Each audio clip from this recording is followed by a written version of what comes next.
Assalamualaikum warahmatullahi wabarakatuh. Innal hamdalillah nahmaduhu wa nasta'inuhu wa nastaghfiruh wa na'udzu billahi min shururi anfusina wa sayyiati a'malina. Man yahdihillahu fala mudilla lahu wa man yudlil fala hadiya lahu. Asyhadu an la ilaha illallah wahdahu la syarika lahu wa asyhadu anna Muhammadan 'abduhu wa rasuluh. وقال الله تعالى في كتابه الكريم يا أيها الذين آمنوا اتقوا الله حق تقاته ولا تموتن إلا وأنتم مسلمون أما بعد فإن أحسن الكلام كلام الله وخير الهدى هدى محمد صلى الله عليه وسلم وشر الأمور محدثاتها وكل محدثة بدعة وكل بدعة ضلالة وكل ضلالة في النار. Ma'asyiral muslimin wal muslimat rahimani wa rahimakumullah. Alhamdulillah, kita bersyukur kepada Allah tabaraka wa taala atas segala limpahan rahmat dan karunia yang Allah anugerahkan kepada kita semuanya, sehingga kita dapat berkumpul di majelis ini dalam rangka untuk mendengarkan kalimat-kalimat yang disampaikan oleh Allah Subhanahu wa taala dan yang disampaikan oleh Rasulullah SAW, yang kiranya kita berharap nantinya apa yang kita dengarkan dapat menambah keilmuan kita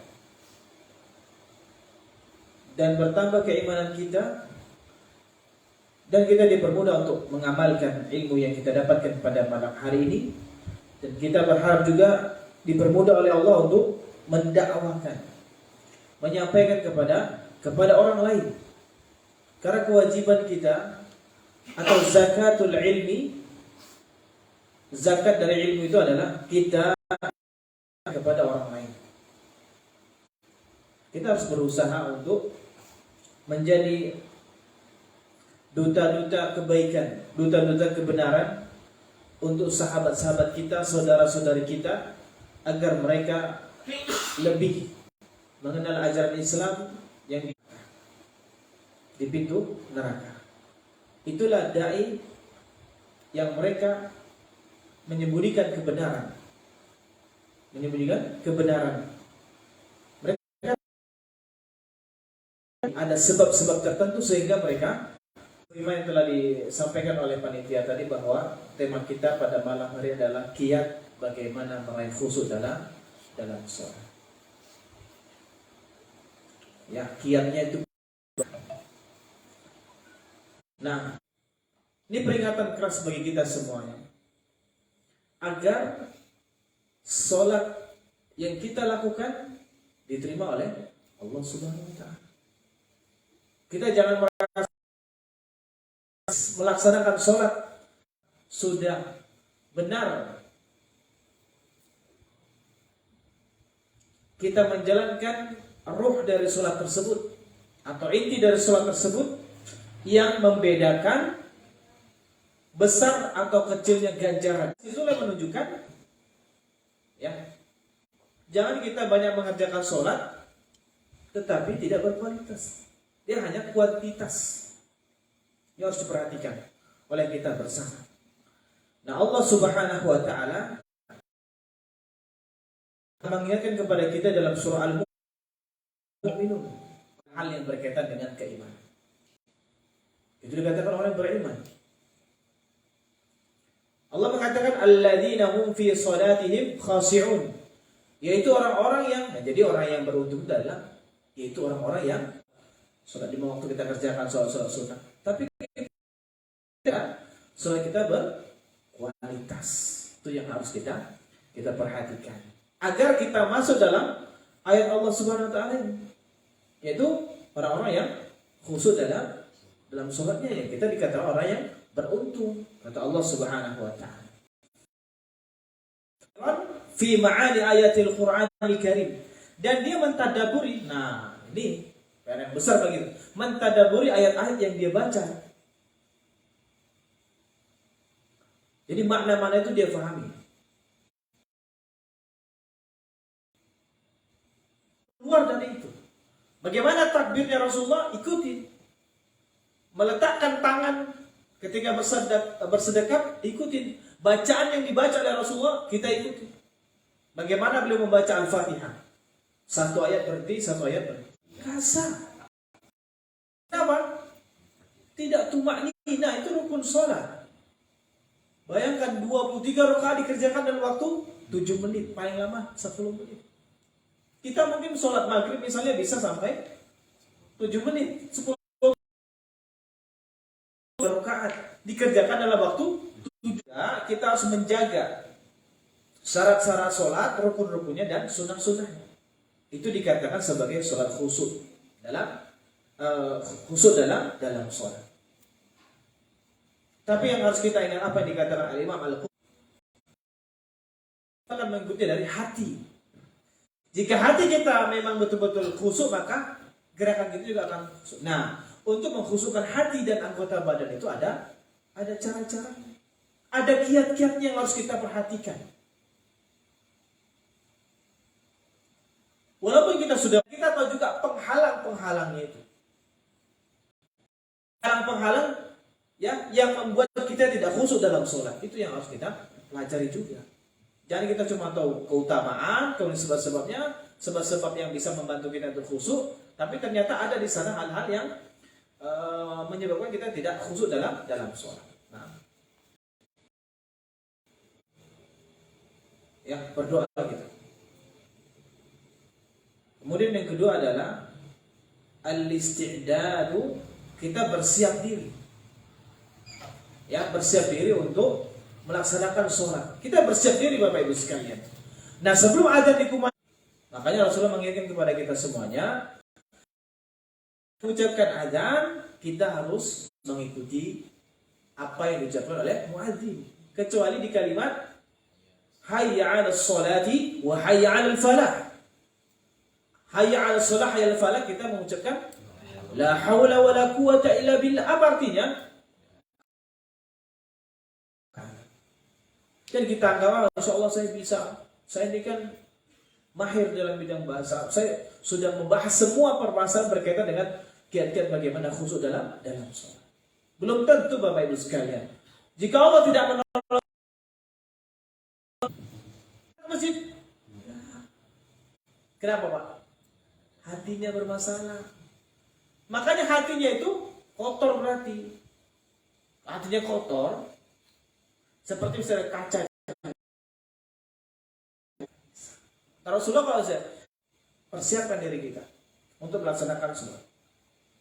Dan yang ketiga adalah kita harus tahu Bapak Ibu sekalian, bahwasanya sholat ini adalah ibadah yang akan dihisab.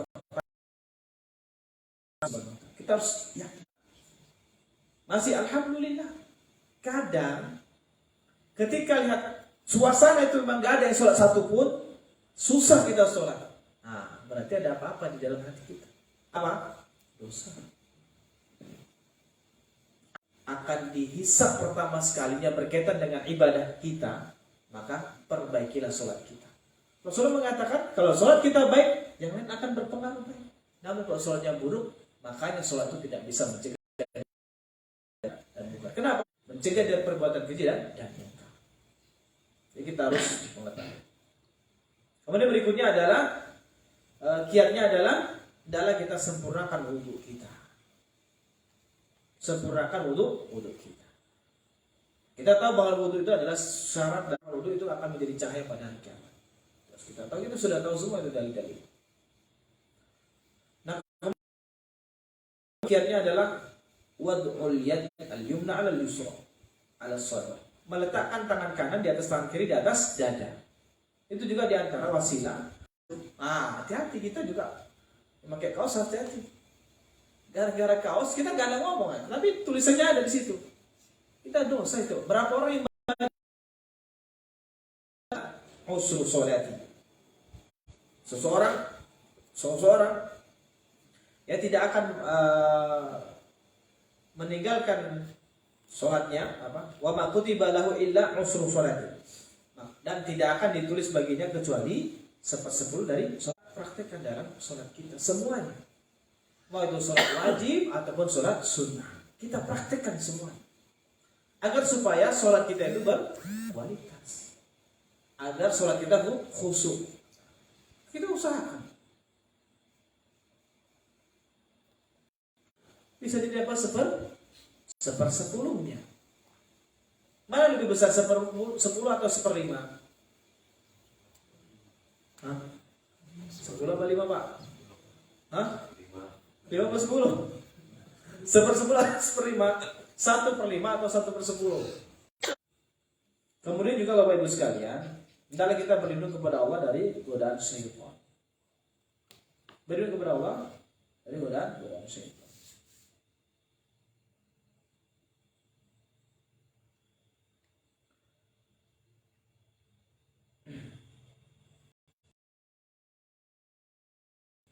Syaitan itu menyebar itu nanti kan, setelah adzan itu nanti menyebar. Sholat tidak di masjid. Jadi banyak orang yang begitu, Pak. Nanti sholat di rumah aja kan. Di masjid jauh, becek, hujan dan seterusnya. Itulah syaitan. Yang sholat itu diganggu. Yang sholat di rumah, kita berdiri merapatkan sholat. Patokannya adalah yang rata itu jari atau tumitnya? Tumit. Karena jari itu berbeda antara orang yang tinggi dengan orang yang pendek. Makanya tumit itulah jadi patokan. Rata.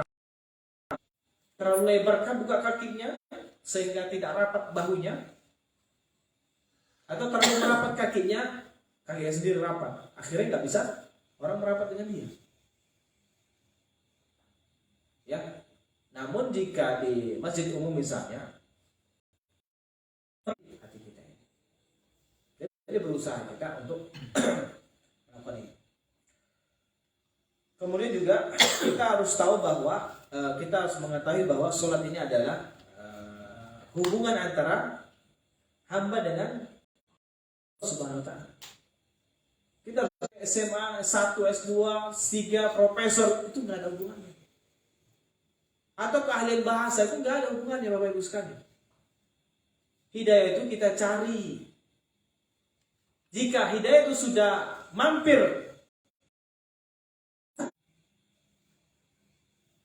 berarti kita harus belajar bahasa Arab. Berusaha kita.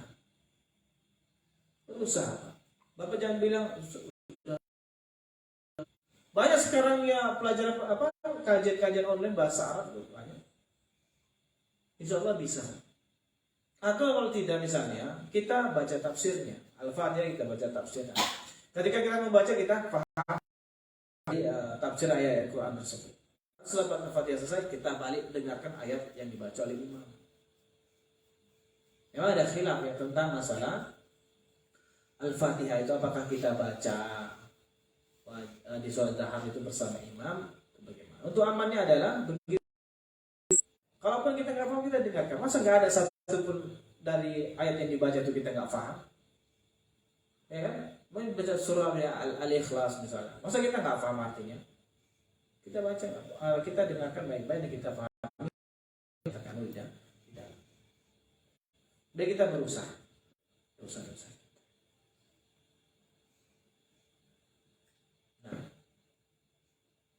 Kemudian berikut Allah juga mengingatkan kepada kita afala yatadabbaruna al-Qur'an qulubin itu Pak enggak masih sakit. Meninggal itu apa syaratnya? Apa syaratnya Pak?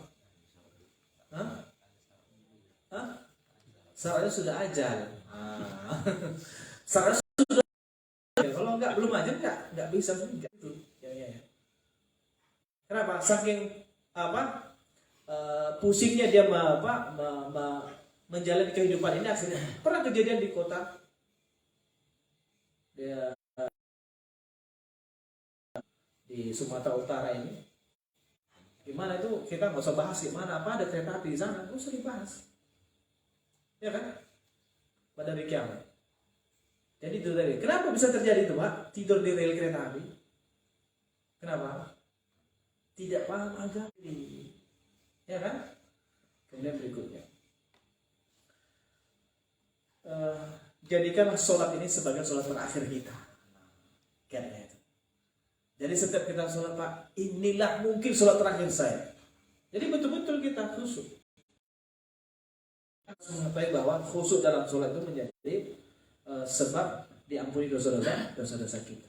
Kita harus mengetahui itu Bapak Ibu sekalian. Jadi kita berusaha agar supaya sholat kita khusyuk, ya kan? Ini. Jangan kita wal yawmal akhir wa dzakarallahu katsiran. Dalam surah Al-Ahzab ayat 21 Allah mengatakan, sungguh telah ada pada diri Rasulullah teladan yang baik. Bagi siapa? Bagi siapapun yang mengharapkan perjumpaan. Tetap nengok kantong. Kenapa ditengok kantong? Ada orang gitu Pak. Sebentar megang lobinya, dan serbannya dipegang. Terpegang matanya begini. Apa dipegang mata? Ini ya, taruh di bawah kan, begitu sujud. Mana handphone udah hilang rupanya. Gitu Pak, ngeri Pak. Di kota-kota besar tuh hati-hati. Kalau kita di kampung dompet apa semua diletakkan ya kan, di jendela. Di Medan di kota semua di semuanya. Yang sholat nanti handphone masih hidup apanya kan, suara nadanya. Yang na'udzubillah suara dangdut pula. Tapi pernah kayak bukan kalau kita insya Allah enggak. Pernah kejadian Pak. Bingung aja Mak. Kebetulan dia megang handphone ini tidak. Jam 12 di sana masih setengah satu soal dia lempar setengah satu dia udah siap sholat juga. Makanya yang lempar harus tengok juga kan. Waktu sholat di mana? Kita misalnya orang Tanjung Bali misalnya. Kita lempar orang Lembang misalnya. Kan beda waktunya kan. Kita buat seperti itu. Kemudian izalatu ma yasghalul kita menghilangkan segala sesuatu yang menyibukkan. Diambil peci dilemparkan ke sana kemari, akhirnya begitu selesai anak siapa ini langsung nggak boleh sholat lagi gitu. Itulah. Jadi kita usahakan Bapak Ibu sekalian, segala sesuatu yang bisa menyebabkan tegang di sholat kita, jangan tugas kita ngapain? Kita kasih tahu mereka. Jangan buru-buru sholatnya, cepat-cepatan sholat. Berarti kan nggak khusyuk kan sholatnya kan? Iya. Maka perlu kita bagikan kepada mereka kiat-kiat sholat khusyuk. Nah kemudian berikutnya adalah hal-hal yang menghalangi kita untuk khusyuk dalam perlu nggak nih Pak? Perlu ya. Karena kita tahu ya tinggal termaksud.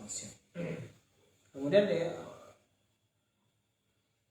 melakukan kezaliman dan riba atau mengambil hak orang lain. Itu bisa menyebabkan tidak ada khusyuk dalam sholat. Jadi jangan zalim, jangan dibuat. Segala bentuk kezaliman jangan kita buat. Riba jangan kita buat. Mengambil hak orang lain jangan kita buat. Kemudian berikutnya adalah sayyidaratu ad-dunya wal-ishghal biha wa bihumumiha. Kita dikuasai dengan dunia dan segala hal yang menyibukkannya. Ya, hal-hal yang berkaitan dengan dunia itu. Kita terlalu cinta dengan dunia, akhirnya dunia itu masuk ke hati. Kalau para sahabat dahulu mereka itu dunia itu dibiarkan di tangannya, Pak. Tidak dimasukkan ke dalam hati mereka. Makanya mereka ketika berinfak, berwakaf itu nggak dihitung-hitung. Contoh misalnya, Rasulullah mengajak sahabat untuk berinfak di perang Tabuk. Rasulullah ketika itu kekurangan dana, kekurangan bekal untuk perang. Akhirnya mengajak para sahabat. Datanglah Umar ibn Khattab. Bawa apa? Separuh dari hartanya. Ini, Rasulullah ini harta saya. Kemudian Rasulullah bertanya, apa yang kau tinggalkan untuk istri dan anak, untuk keluarga? Saya sudah meninggalkan yang semisal dengan ini ya Rasulullah. Datang Abu Bakar, dibawa semua harta beliau. Ditanya Rasulullah, jadi apa yang kau tinggalkan untuk anak dan istrimu setelah keluarga? Allah dan Rasulnya ya Rasulullah. Luar biasa. Makanya Abu Bakar orang yang terbaik pertama setelah Rasulullah Sallallahu Alaihi Wasallam. Kenapa itu bisa dilakukan? Kenapa? Hartanya itu nggak dimasukkan ke hati, Pak. Hartanya itu di tangan. Ketika untuk membantu perjuangan agama Allah tidak sayang-sayang. Sama kita infak misalnya, masjid, tengok dulu duitnya kan, ada warna merah, ada biru, ada hijau, abu-abu. Mana yang keluar? Abu-abu. Ya, yang pedang pula yang keluar kan. Nah, berarti kenapa? Oh, mungkin kita ada kebutuhan lain. Tapi kalau bisa ya agak besar yang warna agak coklat gitu atau warna merah pink itu ya, 10.000 ya. Ini begitu Pak. Masa wakaf tuh di masjid aja masa 2.000? Itu udah 2.000 udah berapa kali? Ya kita berusaha. Kemudian tentang bahwa saya bertanya nih. Assalamualaikum Ustaz. Assalamualaikum. Maksud tapi mereka komat dan gimana? Udahlah batalkan aja nggak mau. Soal akan dapat pahala. Nah, Assalamualaikum Ustaz. Waalaikumsalam warahmatullahi wabarakatuh. Apa keutamaan sholat sunnah? Terkadang anak sering bolong melaksanakannya. Mohon nasihat. Nah, keutamaan sholat sunnah adalah untuk menutupi sholat wajib yang kurang. Itu tujuannya. Dan sholat sunnah ini adalah sebagai pendahulu dari sholat wajib kita. Jika dia berada sebelum sholat wajib. Nah, jika sholat sunnah pada umumnya itu tadilah untuk menambah kekurangan sholat wajib kita. Yang penting sholat sunnah itu kan ada keutamaan sendiri-sendiri. Ya, kita baca tentang hadis-hadis Rasulullah berkaitan dengan keutamaan sholat sunnah tersebut. Yang jelas kita jagalah sholat sunnah itu. Sholat duha misalnya, sibuk apapun kita kerja, sholat 2 rakaat aja. Lagi baru sholat. Nah, itu apa kata Rasulullah? Ahabbul a'mali ilallahi, amal yang paling dicintai oleh Allah SWT adalah adwamuha wa in qalla. Amalan yang terus dilaksanakan walaupun sedikit. Continue, istiqomah kita lakukan. Sholat 2 rakaat aja udah hari. Ya, tinggal kita lah ngatur gimana. Jika kita khawatir nanti nggak bangun malam, sholat sebelumnya, sebelum tidur. Ya, witir aja. Kita bisa bangun malam jam 4, ya, ke jam 3, makasih lah. Berarti berapa hari kita khatam? 1 lembar 1 hari. Iya, Al-Quran ini berapa lembar semua? 300 atau 5 lembar? 5 lembar lah kita bilang kan, 1 hari. Udah? Berapa hari kita selesai? Sekitar 60 hari, 2 bulan selesai kita. Para sahabat berapa? Ibu ada berapa? Tahu? Ya, 14. Jumlah ayatnya berapa? Mana? Udah pernah hitung? Belum. Besok PR Pak ya, besok di Qatar. Gak jelas kan? Makanya yang kita bilang itu 6.236 itu adalah hitungan resmi Al-Quran. Coba Pak hitunglah nanti di rumah pakai kalkulator. Al-Fatihah berapa? 7 ayat tambah Al-Baqarah 286 sampai Anas. Misalnya 6.200. Berapa pahala yang kita dapat? Just kita baca satu berapa? Baca aja. Paksa diri kita itu baca. Ya, apalagi kita sebagai kepala rumah tangga, ajak semua yang di rumah itu baca Al-Quran. Ingatkan, buat stiker atau bacaan itu. Yang salah itu adalah baca Al-Quran, membaca. Kita memahami, kita ngamalkan Al-Quran itu. Artinya kita beriman dan bertakwa. Tidak ada jaminan menghafal 3 juz masuk surga, ada. Kita melihat itu luar biasa, Pak. Efeknya itu sangat luar biasa. Nah, ada pertanyaan? Nah, silakan Pak. Sholat sunat ba'diyah itu sebaiknya dikerjakan di masjid atau di rumah? Ba'diyah memang terkejar misalnya kita sholat apanya di sana tuh. Kita mungkin bisa sampai sini misalnya sebelum asar bisa. Tapi khawatir kita lupa nanti. Baru kita kerjakan di sana. Ada pun sholat sunnahnya kita selain itulah, selain rawatibnya itulah kita kerjakan di rumah selain sholat malam, sholat duha misalnya. Sholat duha misalnya kita masih kerja, mana yang lebih afdal? Hah? Mana Pak? Sholat di mana kita?